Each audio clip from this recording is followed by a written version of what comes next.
चलिए फ्रेंड्स, बात कर लेते हैं चैप्टर नंबर 11 अध्याय नंबर 11 संघीय कार्यपालिका एवं विधायिका के बारे में। यहाँ से आपके राष्ट्रपति, ये सब प्रधानमंत्री, ये सब पढ़ेंगे इसमें। उपराष्ट्रपति वगैरह जो भी होंगे वो सभी सेम पढ़े जाएंगे, ठीक है। संसद वगैरह तो देख लेते हैं। संघीय कार्य प्रणाली तो आपका पहला शुरू होता है राष्ट्रपति से। राष्ट्रपति से आपके कौन कौन से सवाल बनते हैं और कौन कौन से सवाल बने हैं, उन सभी सवालों के जवाब यहाँ पर हम ढूंढते हैं। तो ढूंढते हैं, आप भी ढूंढो भाई। चलो भाई चलते हैं। ओके हाँ, तो पहला सवाल है, कह रहा है कि भारत के राष्ट्रपति के बारे में कौन सा सही है।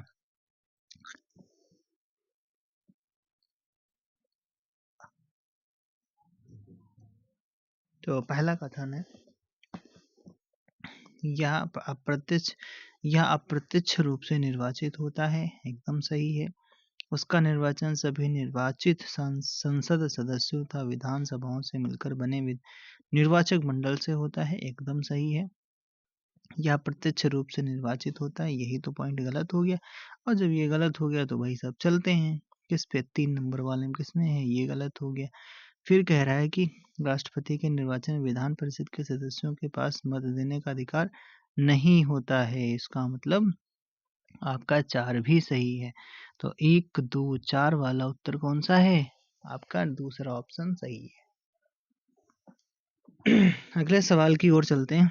अगला सवाल क्या कहता है, और अगर बात करते हैं यहाँ पर जो अप्रत्यक्ष निर्वाचन से चुना जाता है, अनुच्छेद 54 के अनुसार राष्ट्रपति का निर्वाचन ऐसे निर्वाचक मंडल द्वारा किया जाता है जिसमें संसद, लोकसभा, राज्यसभा जिसमें आ जाती है, राज्य विधानसभा, विधानमंडल के निर्वाचित सदस्य शामिल होते हैं। राष्ट्रपति के निर्वाचक मंडल में संसद के मनोनीत सदस्य, राज्य विधानमंडलों के मनोनीत सदस्य, राज्य विधानसभाओं, विधान परिषदों के सदस्य आपके शामिल नहीं किए जाते हैं। एक पॉइंट और जो बार बार आपका पूछा जाएगा अभी आगे देखना, कि 70वें संविधान संशोधन के माध्यम से 1992 में जो हुआ, दिल्ली और पुडुचेरी विधानसभा के निर्वाचित सदस्यों को राष्ट्रपति के चुनाव में भाग लेने की अनुमति मिली। क्योंकि आप जानते हो ये क्या है भैया, यूटी हैं, दिल्ली और पुडुचेरी, लेकिन इनको भी अलाउ करा गया उनकी विधानसभा के सदस्य। जो भारत के राष्ट्रपति का निर्वाचन एक निर्वाचक मंडल द्वारा किया जाता है। यह निर्वाचक मंडल किनके निर्वाचित सदस्यों से मिलकर बना होता है, तो देख लेते हैं कौन कौन होते हैं। संसद के दोनों सदस्य सदन होते हैं, राज्यों की विधानसभा के सदस्य, फिर राज्यों की विधान परिषद के भाई साहब नहीं होते हैं, इसलिए ये गलत हो जाएगा। फिर दिल्ली पुडुचेरी के विधानसभा, ये तो है, ये भी होगा, ठीक है। तो 1, 2, 4। अगला सवाल पूछा गया, भारतीय संविधान के अनुसार कौन सा एक कथन सही नहीं है, ठीक है। कौन सा एक कथन आपका सही नहीं है, निगेटिव पूछा गया। संघ की कार्यपालिका शक्तियां भारत के राष्ट्रपति में निहित होती हैं, एकदम सही है। संसद विधि द्वारा भारत के राष्ट्रपति से इतर प्राधिकारियों को प्रकार्य प्रदान कर सकती है, एकदम सही है, ठीक है। फिर कह रहा है कि भारत का राष्ट्रपति संसद के सभी सदस्यों और सभी राज्य विधान मंडलों के सभी सदस्यों से मिलकर बने निर्वाचक मंडल द्वारा नहीं भाई, हाँ तो सही तो है, ठीक है। फिर नहीं, क्या बोला था इन्होंने, भारत का राष्ट्रपति संसद के सभी सदस्यों और राज्य विधान मंडलों के सभी सदस्यों से, नहीं ऐसा नहीं, विधान परिषद से नहीं है, ठीक है। सभी सदस्यों से नहीं, केवल इलेक्टेड मेंबर्स से, ठीक है। वो भी आपके मनोनीत वगैरह नहीं होते, इसलिए आपका डी वाला गलत है, सी वाला गलत है।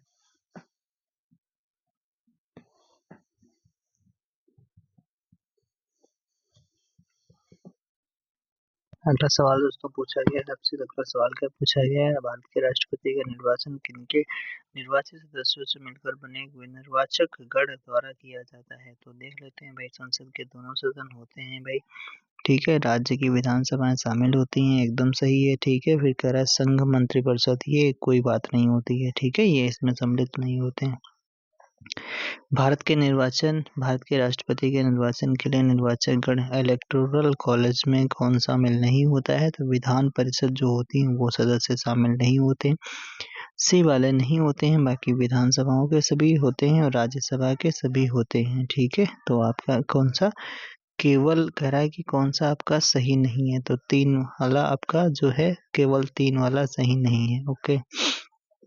राष्ट्रपति के निर्वाचन में राज्य का मुख्यमंत्री मतदान करने के लिए पात्र नहीं होता है, क्यों नहीं होता है? यदि राष्ट्रपति के निर्वाचन में राज्य का मुख्यमंत्री मतदान करने के लिए पात्र नहीं होता है, यदि नहीं होता है, यदि क्या होता है भाई?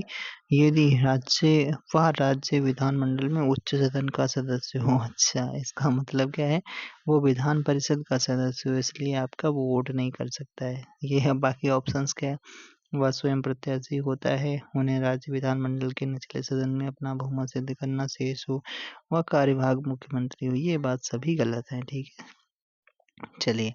राष्ट्रपति के निर्वाचन मंडल के सदस्य होते हैं। राष्ट्रपति के निर्वाचन मंडल के सदस्य होते हैं, कैसे होते हैं भाई?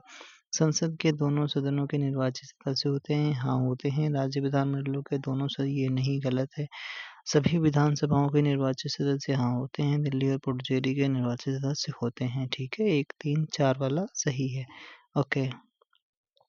भारत के राष्ट्रपति के चुनाव मंडल में कौन कौन सम्मिलित होते हैं? तो आपके लिखा है कि कौन कौन सम्मिलित होते हैं, तो आपके संसद के दोनों सदनों के सभी निर्वाचित सदस्य एवं राज्य विधानसभाओं के निर्वाचित सदस्य होते हैं। डी वाला सही है। भारत के राष्ट्रपति की निर्वाचन है तो निर्वाचक गण में कौन सम्मिलित नहीं होते? तो विधान परिषदों के जो सदस्य होते हैं वो सम्मिलित नहीं होते हैं। और डी वाला ढूंढ लो भैया, यही चीज है, डी है। अगला, भारतीय संविधान के 70वें संविधान, ये देखो अभी बता रहे थे, संविधान संशोधन द्वारा भारत के राष्ट्रपति के चुनाव में किन 2 केंद्र शासित प्रदेशों को दिल्ली और पुडुचेरी, ठीक है, 70वें संविधान संशोधन 1992। अगला, कथन एक कहता है कि भारत का राष्ट्रपति अप्रत्यक्ष निर्वाचन से चुना जाता है। कारण कहता है यह एक निर्वाचन मंडल की व्यवस्था है जो संसद के दोनों सदनों और राज्य की विधान सभाओं के निर्वाचित सदस्यों को मिलाकर बनता है। सही आपका क्या है? दोनों सही है और स्पष्टीकरण भी सही से कर रहा है। ओके, दोनों सही है, स्पष्टीकरण भी सही से कर रहा है। ठीक है। राष्ट्रपति के निर्वाचन के लिए गठित निर्वाचन मंडल में सम्मिलित होते हैं कौन कौन होते हैं भाई? तो आपका जो आपका संघ वाले और आपका राज्यों की विधानसभा के निर्वाचित सदस्य, डी वाला तो सही है। ठीक है, संघीय संसद तथा राज्य विधानसभाओं के सभी निर्वाचित जो सदस्य होते हैं वो क्वेश्चन का वेटेज देखो। ठीक है, पूरा पूछा गया है। अगला सवाल कह रहा है कि कौन भारत के राष्ट्रपति के चुनाव में मतदान का अधिकार नहीं रखता है? तो कौन नहीं रखेगा?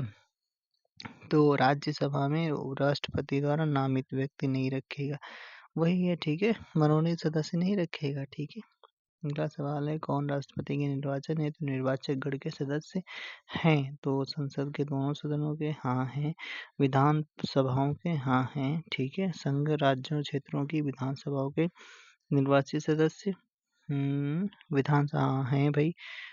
सभी राज्यपाल तथा उपराज्यपाल, ये नहीं कहा जा सकता। डी वाला आपका नहीं होगा, तो केवल आपका 2 और 3 वाला सही उत्तर होगा। एक क्यों नहीं होगा? संसद के दोनों सदनों के सभी सदस्य, अच्छा सभी नहीं, केवल इलेक्टेड मेंबर मतलब निर्वाचित सदस्य। ओके, आगे बात करते हैं। भारत के राष्ट्रपति का निर्वाचन करने में निम्नलिखित पद्धतियों में किसका अनुसरण किया जाता है? तो आनुपातिक प्रतिनिधित्व और एकल संक्रमणी मत पद्धति का प्रयोग किया जाता है। सी वाला सही है। अगले सवाल पे चलते हैं। राष्ट्रपति पद के नामांकन में प्रस्तावकों एवं अनुमोदकों की न्यूनतम संख्या कितनी होनी चाहिए? 50-50 होनी चाहिए। 15,000 का बॉन्ड भरा जाता है। ओके, कौन सा भारत के राष्ट्रपति के निर्वाचक गण का तो भाग है परंतु उसके महाभियोग अधिकरण का भाग नहीं होता है? तो राज्य की विधानसभाएं उसमें महाभियोग में पार्टिसिपेट नहीं कर सकती हैं। चलो आगे बात कर लेते हैं। अनुच्छेद 61 में क्या बताया गया है? अनुच्छेद 61 के अनुसार राष्ट्रपति द्वारा संविधान के प्रावधानों के उल्लंघन के फलस्वरूप संसद के किसी भी सदन में महाभियोग लाया जा सकता है। महाभियोग कैसी प्रक्रिया है? अर्धन्यायिक प्रक्रिया है, परंतु इसके लिए आवश्यक है कि राष्ट्रपति को 14 दिन पूर्व लिखित सूचना देनी होगी। अच्छा, जिस पर उस सदन के 1/4 सदस्यों के हस्ताक्षर हों, जिस सदन में महाभियोग का प्रस्ताव लाया गया है। अच्छा भैया, जैसे लोकसभा में लाया गया तो उसमें 1/4 जो सदस्य हैं, उन पे 1/4 सदस्य का साइन होना चाहिए। उस सदन की कुल संख्या के 2/3 सदस्यों के बहुमत से पारित कर दूसरे सदन को भेजा जाता है। दूसरा सदन राष्ट्रपति पर लगे आरोप की जांच करेगा। तो यदि दूसरा सदन भी जांच के बाद 2/3 बहुमत से प्रस्ताव को पारित कर दे तो राष्ट्रपति पर महाभियोग उसी तिथि से लागू माना जाएगा। उसे अपने पद का त्याग करना पड़ेगा। चलो भैया, कोर्ट वाले देख लेते हैं। पहला कोर्ट दिया गया क्या? अच्छा, ये सब दिया गया, लेकिन क्वेश्चन कहाँ है? ये रहा आपका दिया गया है। महाभियोग की प्रक्रिया एक अर्धन्यायिक प्रक्रिया है। हाँ, सही है। तथा संविधान के अतिक्रमण के आधार पर ही भारत के राष्ट्रपति पर चलाया जा सकता है। कथन तो सही है। फिर कथन 2 कहता है संसद के किसी भी सदन में महाभियोग की प्रक्रिया प्रारंभ की जा सकती है। दोनों सही हैं, ठीक है, दोनों स्टेटमेंट आपके सही हैं। ओके, अगला सवाल कह रहा है कि संसद द्वारा भारत के राष्ट्रपति को कैसे पदच्युत किया जा सकता है? तो दोनों सदनों के साधारण बहुमत से, फिर दोनों सदनों के कुल सदस्यों के 2/3 बहुमत से, दोनों सदनों के स्पष्ट बहुमत से। सीधा इसका उत्तर है 2/3 बहुमत से उसे हटाया जा सकता है। ओके, संविधान के उल्लंघन के आधार पर राष्ट्रपति के विरुद्ध किसके द्वारा महाभियोग चलाया जा सकता है? तो संसद के दोनों सदनों द्वारा, किसी भी सदन द्वारा चलाया जा सकता है। स्टार्टिंग मतलब प्रस्ताव रखा जा सकता है। राष्ट्रपति को संसद द्वारा महाभियोग के एक संकल्प द्वारा पद से हटाया जा सकता है यदि वह पारित किया गया है। कैसे पारित किया गया? तो सदन के कुल सदस्यों की संख्या के 2/3 बहुमत से अगर पारित कर दिया जाए तो हटा दिया जाएगा। भारत के राष्ट्रपति का महाभियोग क्या होता है? संसद के किसी सदन में आरंभ किया जा सकता है। ए वाला सही है। भारत के संविधान के किस अनुच्छेद के अधीन भारत के राष्ट्रपति पर महाभियोग चलाया जा सकता है? आर्टिकल 61 के तहत चलाया जा सकता है। भारत के राष्ट्रपति पर महाभियोग चलाने के लिए कम से कम कितने दिन पूर्व की सूचना? तो 14 दिन पूर्व सूचना आपको देनी पड़ेगी। भारत के राष्ट्रपति के विरुद्ध महाभियोग प्रक्रिया कौन आरंभ कर सकता है? कोई भी आरंभ कर दे। मतलब कोई भी का मतलब संसद का दोनों में से कोई भी सदन, ठीक है। अगला सवाल है, अब तो छुटकू सवाल चल रहे हैं। भारत का राष्ट्रपति किसके द्वारा हटाया जा सकता है? तो आपका लोकसभा द्वारा, फिर संसद द्वारा हटाया जा सकता है। संसद के द्वारा हटाया जा सकता है। राष्ट्रपति को निम्नलिखित आधार पर महाभियोग की प्रक्रिया द्वारा उसके पद से हटाया जा सकता है: शिष्ट कदाचार, असमर्थता, संविधान के अतिक्रमण और उपयुक्त सभी, ठीक है, सभी के आधार पर हटाया जा सकता है। भारत के राष्ट्रपति के महाभियोग की प्रक्रिया कैसी है? अर्धन्यायिक प्रक्रिया, ऊपर ही बढ़ा गया था। कैसी है? Quasi judicial procedure. अच्छा, राष्ट्रपति के पद की अवधि से संबंधित कौन सा कथन सही नहीं है? ठीक है, राष्ट्रपति के पद की अवधि 5 वर्ष है, ये तो सही है। राष्ट्रपति को महाभियोग द्वारा पद से हटाया जा सकता है, सही है।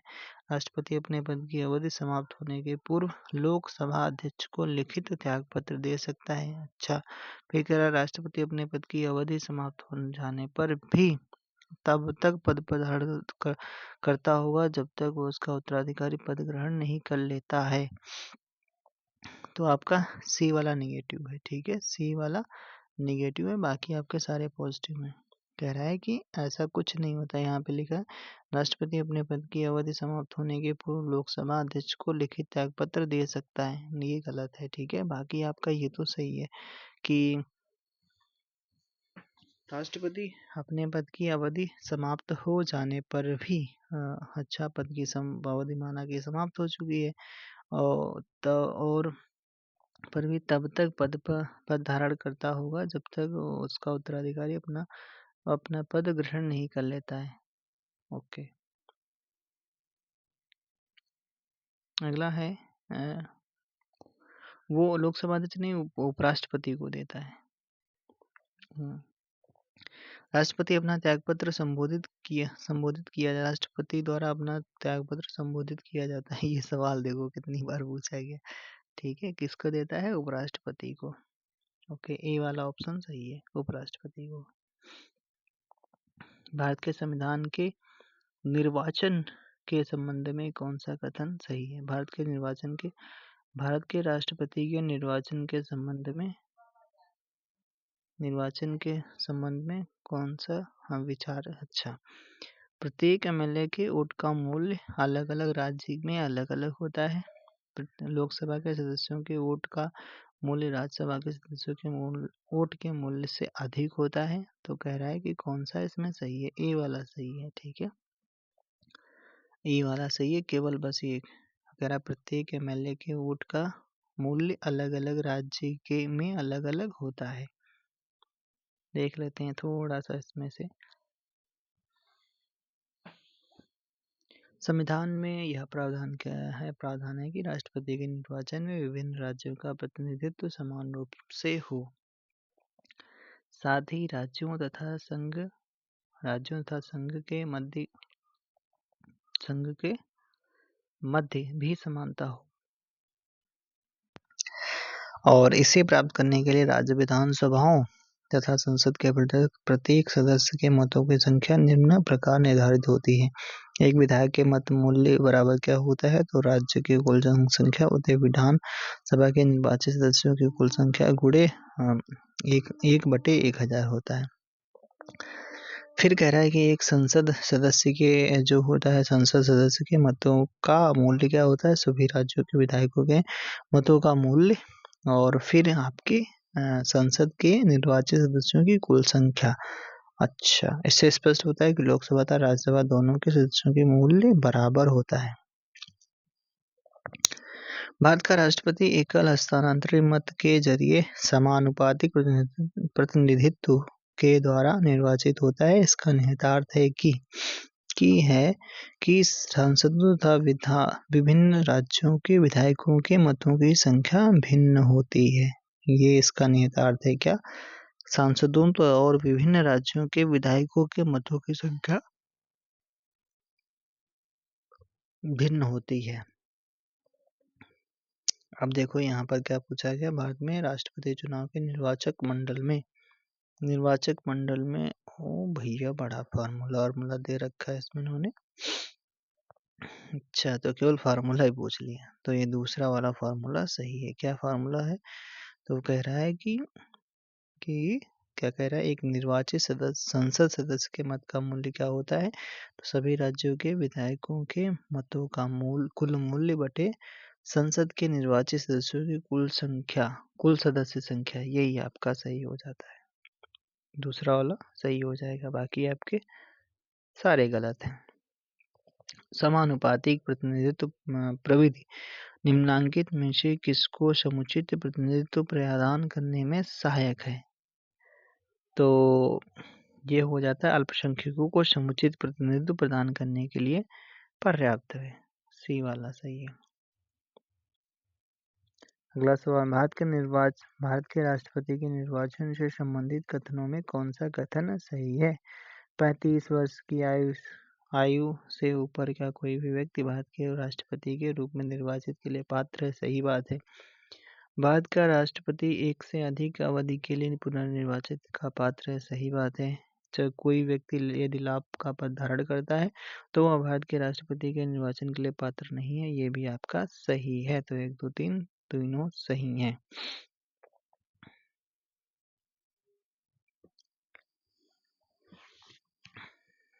अगला सवाल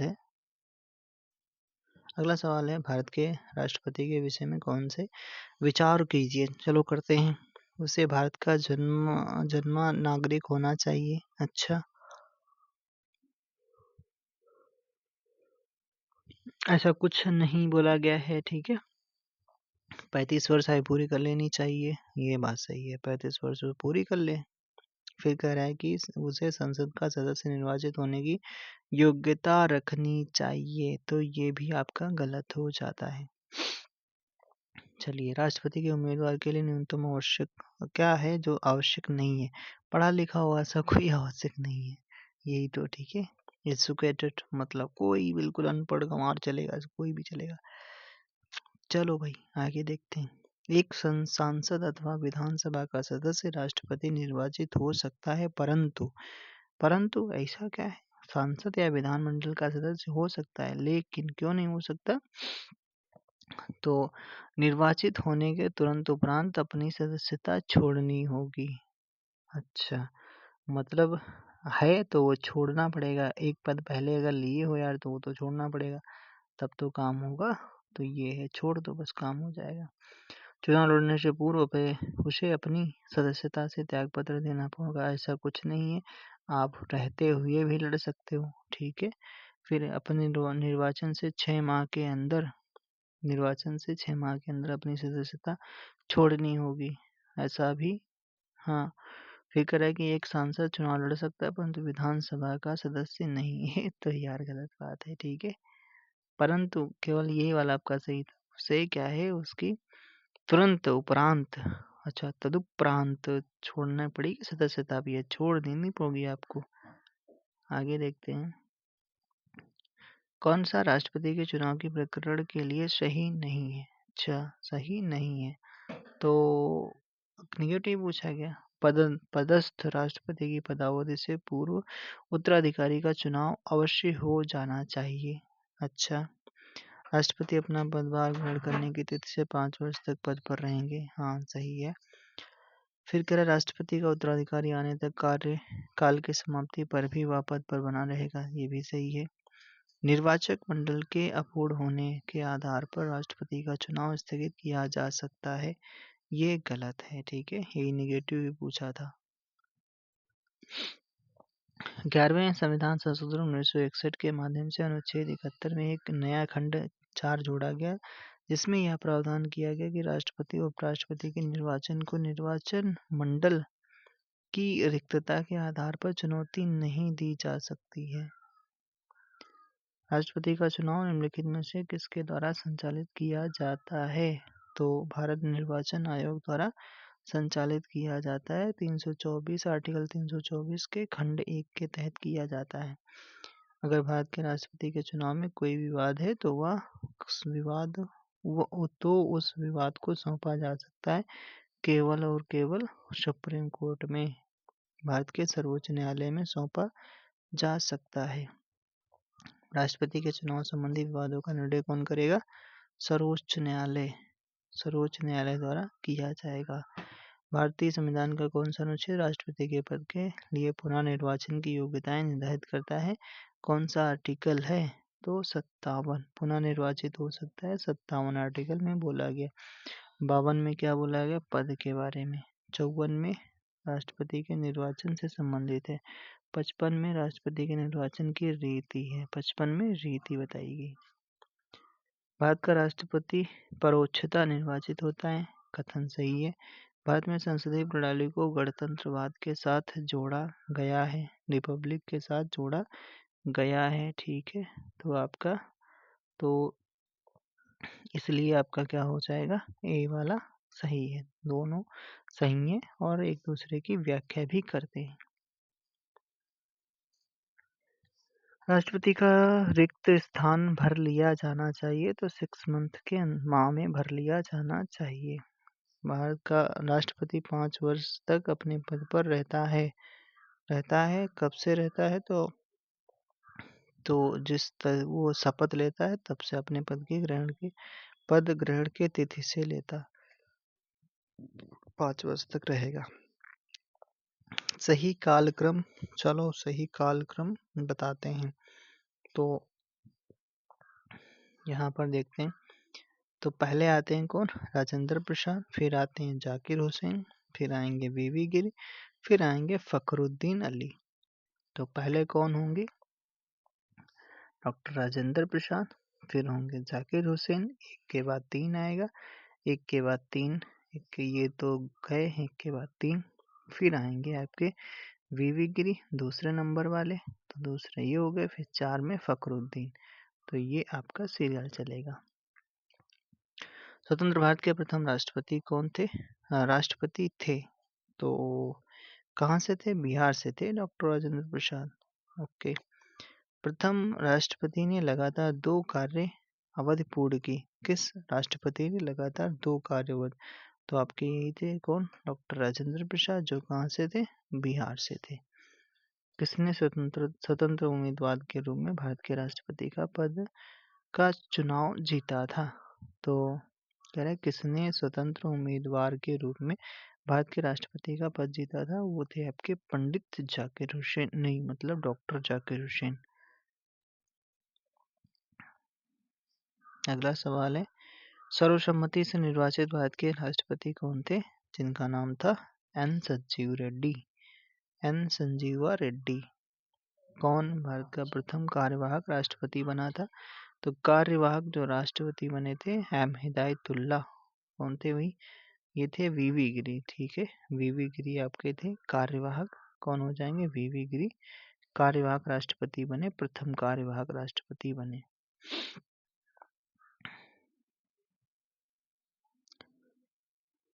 भारत के कौन से 2 राष्ट्रपति चुने जाने से पहले उपराष्ट्रपति पद पर नहीं रह चुके थे? तो आपके हो जाते हैं नीलम संजीव रेड्डी और फखरुद्दीन अली अहमद। ये 2 लोग थे जो आपके उपराष्ट्रपति पद पर नहीं थे। ये लोग थे भाई, जैसे जाकिर हुसैन, राधाकृष्णन, श्री वीवी गिरी और फिर फखरुद्दीन अली। ये लोग उपराष्ट्रपति पद पर भी रह चुके थे। कौन सा उपराष्ट्रपति राष्ट्रपति नहीं नियुक्त किया गया था? तो कौन हो जाएगा भाई? तो ये कृष्णकांत। बाकी आप आर वेंकट रमन, एम हिदायतुल्लाह, जाकिर हुसैन, ये लोग आपके चुने गए थे। किस मुख्य न्यायाधीश ने राष्ट्रपति के रूप में भी कार्य किया है? कौन से मुख्य न्यायाधीश थे आपके? Justice M Hidayatullah. Justice M Hidayatullah. बिल्कुल प्रारंभ से भारत के राष्ट्रपति के पद पर आसीन व्यक्तियों में कौन सा सही क्रम है? तो पहले आते हैं कौन? पहले आएंगे राजेंद्र प्रसाद जी, फिर कौन आएंगे? फिर आएंगे राधाकृष्णन जी, फिर आएंगे कौन? जाकिर हुसैन जी, फिर कौन आएंगे? वीवी गिरी। तो डी ऑप्शन सही है। ठीक है, पहले कौन? राजेंद्र प्रसाद, फिर आएंगे एस राधाकृष्णन, फिर आएंगे जाकिर हुसैन, फिर आएंगे वीवी गिरी। राष्ट्रपति और फिर उनका कार्यकाल पूछा गया, बड़ा तगड़े तगड़े पूछा गया है। तो यहाँ पर अगर बात करते हैं तो फखरुद्दीन अली अहमद जो रहते हैं वो आपके 1974 से 77 के बीच में। फिर एन संजीवा रेड्डी जो हैं वो आपके 1977 से 82 के बीच में। जाकिर हुसैन जी रहेंगे 1967 से 1969 के बीच में। वीवी गिरी रहेंगे आपके 1969 से 74 के बीच में रहेंगे। कौन से भारतीय राष्ट्रपति लोकसभा अध्यक्ष भी रहे हैं? तो राष्ट्रपति लोकसभा अध्यक्ष भी रहे, इनका नाम है नीलम संजीवा रेड्डी। नीलम संजीवा रेड्डी चौथी अगर बात किया जाता है 2 बार लोकसभा अध्यक्ष के पद पर भी रहे। चौथी लोकसभा के कार्यकाल में 1967 से 69 के बीच में त्यागपत्र तथा दूसरी बार 77 में। और भारत के एकमात्र राष्ट्रपति हैं जो निर्विरोध चुने गए थे, निर्विरोध राष्ट्रपति रहे। अच्छा, इनमें से किसने निर्विरोध भारत के राष्ट्रपति के रूप में पूर्व लोकसभा अध्यक्ष के रूप में भी कार्य किया था? तो अभी जस्ट ऊपर पढ़ा गया, कौन हो जाएंगे? नीलम संजीवा रेड्डी। कौन राष्ट्रपति होने से पूर्व भारत के उपराष्ट्रपति पद पर आसीन नहीं हुए? तो नीलम संजीवा रेड्डी नहीं हुए। अगला सवाल, प्रतिभा देवी सिंह पाटिल का आपका राष्ट्रीय गणतंत्र के राष्ट्रपति के रूप में क्रमवा कौन सा था? 12वां क्रम हो जाएगा। 1975 में राष्ट्रीय आपातकाल की घोषणा के समय भारत के राष्ट्रपति कौन थे? तो ये हो जाते हैं कौन? फखरुद्दीन अली अहमद। कौन हो जाएंगे? फखरुद्दीन अली अहमद जी हो जाएंगे। फिर यहाँ पर मैं आपका कथन वेरिएशन कारण दिया गया, राष्ट्रपति और राज्यपालों पर उनके किसी भी कार्य के लिए न्यायालय में मुकदमा नहीं चलाया जा सकता है। सही बात है। राष्ट्रपति पर महाभियोग चलाया जा सकता है और राज्यपालों को असंवैधानिक कृत्यों के करने पर पदच्युत किया जा सकता है। तो आपका बी वाला सही है, लेकिन व्याख्या नहीं करता। वो राज्यपाल की चर्चा कर रहा है, वो राष्ट्रपति की। तो दोनों सही हैं, लेकिन व्याख्या नहीं करते हैं। जब राष्ट्रपति मृत्यु, त्यागपत्र, पदच्युत या अन्य कारणों से अपने कर्तव्यों को नहीं निभा सकता है, तो उपराष्ट्रपति कितने समय तक राष्ट्रपति के रूप में? तो 6 महीने तक केवल कर सकता है। यदि भारत के राष्ट्रपति के त्यागपत्र देने के समय या मृत्यु हो जाने के समय उपराष्ट्रपति का पद भी खाली हो जाता है, तो राष्ट्रपति का कार्यभार कौन संभालेगा? तो कौन संभालेगा? तो जो आपका भारत का मुख्य न्यायाधीश होगा वो संभालेगा। डी वाला सही है। मंत्रिपरिषद राष्ट्रपति को उनके कार्यों में मंत्रणा तथा सहायता देने के लिए है, परंतु भैया क्यों? तो प्रथम बार राष्ट्रपति उसकी सलाह से बंधा नहीं है। राष्ट्रपति अपना निर्णय स्वयं ले सकता है। राष्ट्रपति मंत्रिमंडल से सलाह नहीं ले सकता है। राष्ट्रपति मंत्रिमंडल की सलाह को उनके पुनर्विचार के लिए लौटा सकता है। तो क्या हो जाएगा? लौटा सकता है। ठीक है, कौन सा था? डी वाला सही है। राष्ट्रपति मंत्रिपरिषद की सलाह को उसके पुनर्विचार के लिए लौटा सकता है। भारत की राष्ट्रपति की क्षमादान देने की शक्ति के संबंध में निम्नलिखित कौन सही नहीं है? राष्ट्रपति को क्षमादान देने की शक्ति है जब दंड अथवा दंडादेश एक सेना द्वारा दिया गया हो। अच्छा, राष्ट्रपति उन सभी मामलों में क्षमादान दे सकते हैं जिनमें दंडादेश एक मृत्यु दंडादेश हो। अच्छा, दया याचिका पर राष्ट्रपति के निर्णय के संबंध में न्यायालय की न्यायिक पुनरावलोकन की शक्ति बहुत सीमित है। फिर कह रहा है कि राष्ट्रपति द्वारा क्षमादान देने की शक्ति ऐसी शक्ति है जिसे प्रभुता संपन्न अपने स्वयं के न्यायिक आदेश के विरुद्ध कभी भी प्रयोग में नहीं लाता है। यही वाला आपका नेगेटिव है, बाकी सारे आपके पॉजिटिव हो जाएंगे। तो सही है, मतलब ये वाला गलत पूछा था वही गलत है, बाकी तो सब सही है। कि कह रहा है कि दया याचिका पर राष्ट्रपति के निर्णय के संबंध में न्यायालय की न्यायिक पुनरावलोकन की शक्ति बहुत सीमित है। फिर कह रहा है कि राष्ट्रपति उन सभी मामलों में क्षमादान दे सकते हैं जिनमें दंडादेश एक मृत्युदंड भी हो। अच्छा, राष्ट्रपति को क्षमादान देने की शक्ति है जब दंड अथवा दंडादेश एक सेना द्वारा दिया गया हो। अच्छा, आगे बात करते हैं कि कह रहा है कि राष्ट्रपति की क्षमा आदि की शक्ति एक है, क्या है? एक न्यायिक शक्ति है। ठीक है, जुडिशियल पावर है। दूसरा सही है। अगला सवाल, राष्ट्रपति की क्षमा प्रदान करने की शक्ति में क्या सम्मिलित नहीं है? क्या सम्मिलित नहीं है? ठीक है, तो देखो, क्षमा सम्मिलित है। ठीक है, लघुकरण भी सम्मिलित है। फिर उसके बाद में अगर चर्चा की जाती है तो आपका परिहार भी सम्मिलित है, विराम भी सम्मिलित है, और क्या भाई, प्रविलंबन भी सम्मिलित है। फिर उसके बाद में डिटेंशन यानी रोक, और आपका और कौन सा है? निरंतरता यानी कंटिन्यूअसली, जो आपका ये वाली चीजें सम्मिलित नहीं है। ठीक है, कौन सा? रोक और निरंतरता दोनों सम्मिलित नहीं है। इसका मतलब कौन सा? ई वाला ऑप्शन सही है। मतलब क्षमा है, लघुकरण है, परिहार है, विराम है, प्राविलंबन है और रोक है, ये सम्मिलित है। अगला सवाल, भारत के राष्ट्रपति के पद से संबंधित कौन से कथन सही हैं? कौन से कथन सही हैं?